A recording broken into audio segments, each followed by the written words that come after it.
seventh and third paragraph.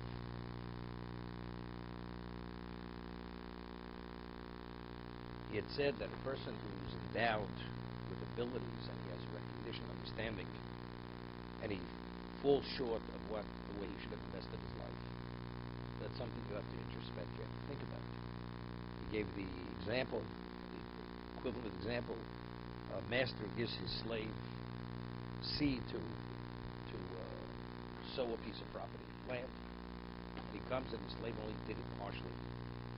So firstly, there's a claim, wanted to plant, seed the whole property. Secondly, so the two claims again. Firstly, he didn't heed the order of the master. Secondly, all the produce that would have grown as a result of that planting doesn't exist.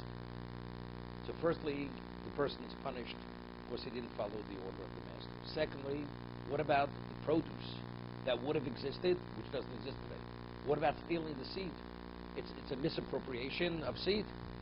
It's embezzlement. So there are all kinds of claims against the slave for not heeding the order of the master.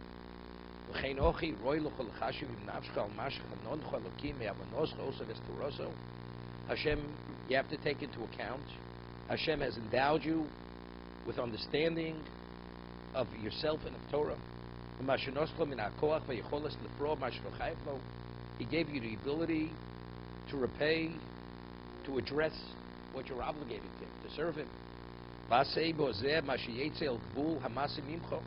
to do with it whatever is within your capacity to perform at that level. You have the ability to perform at the level that He gave you that ability to.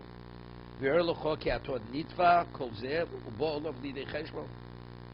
have to understand there's going to be a claim against you, and there's going to be a computation, a reckoning.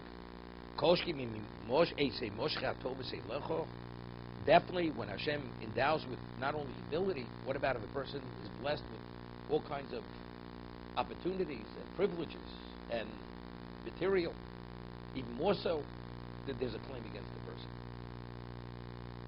It's interesting, the Gemara says in Yuma that Hillel Mechayiv Samiyim. Hillel, the Gemara says, in his youth, when he was a young man, he was a woodchopper. He was destitute. And how did he earn a living? He was a woodcutter. He would go out every day and cut 2 pennies worth of wood. One he would give to his wife, for the family, to support the family. The other was he paid for the entrance fee to go into the base medrash. Well, it tells over the story. So it says the day of reckoning, the poor man comes before Bezdin Shamalo, and he says, "Did you study Torah?" He says, "Was I able to? How to support my family? I didn't have a moment for myself." He says, "Were you poorer than Hillel?" And they tell him over the story of Hillel. Then there was Rabbi Kalatsky, wealthy man. He's blessed. He's drowning in his wealth. He's so preoccupied and doesn't study. So he said, "Were you more wealthy than Rabbi Kalatsky? He had 1,000 ships on the sea and 1,000 towns he owned, and yet he dedicated the time to study Torah." So I always explain, it doesn't mean that Kodesh Baruch says you should be Yosef, you should be Hillel, or you should be Rabbi Kalatsky.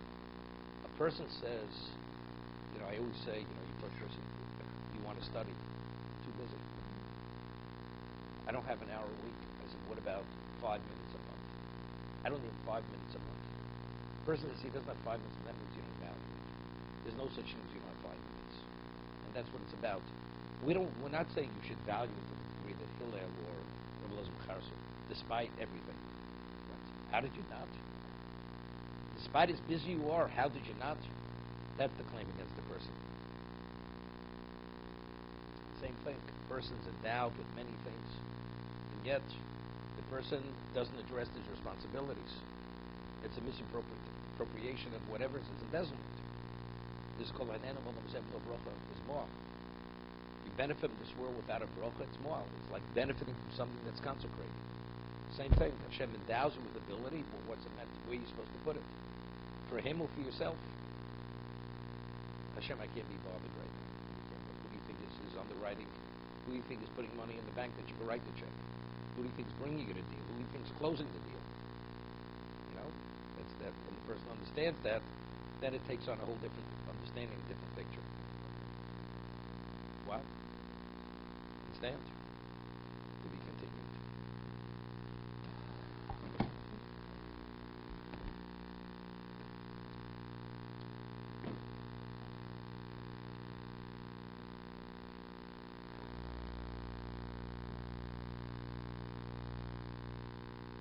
Good.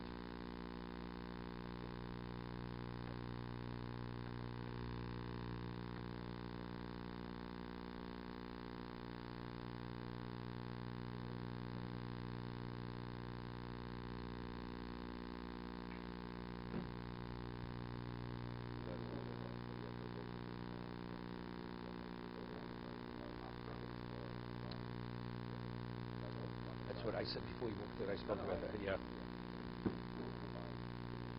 That's why I learned. What it says that Moshe never forgave Shimon. Shimon, because it's moved by space par. If not for the chet of Balpor, he could have gone in. So it was Shimon who denied him the right to go in. That's why he never forgave him. Because everything only happened, Memriva only because he had to be buried there. So he was at fault. Zimri was Shimon was at fault.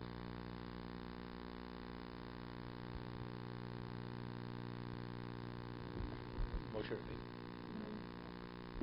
no, because he had to be buried opposite the location where the Jews sinned before, because otherwise there would be a prosecution on them forever. He had to quell that his being there quells that prosecution. But who could? So therefore Hashem gave him the lack of clarity, and that's why he struck the rock. So all that was only presented to him to fail. Of course, it was his choice that he failed, but he shouldn't have been confronted with that test. Was ultimately that he should be buried there.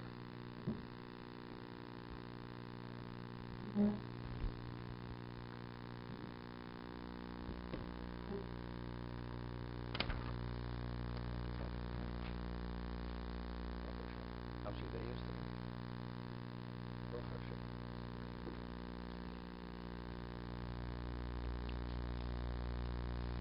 Okay.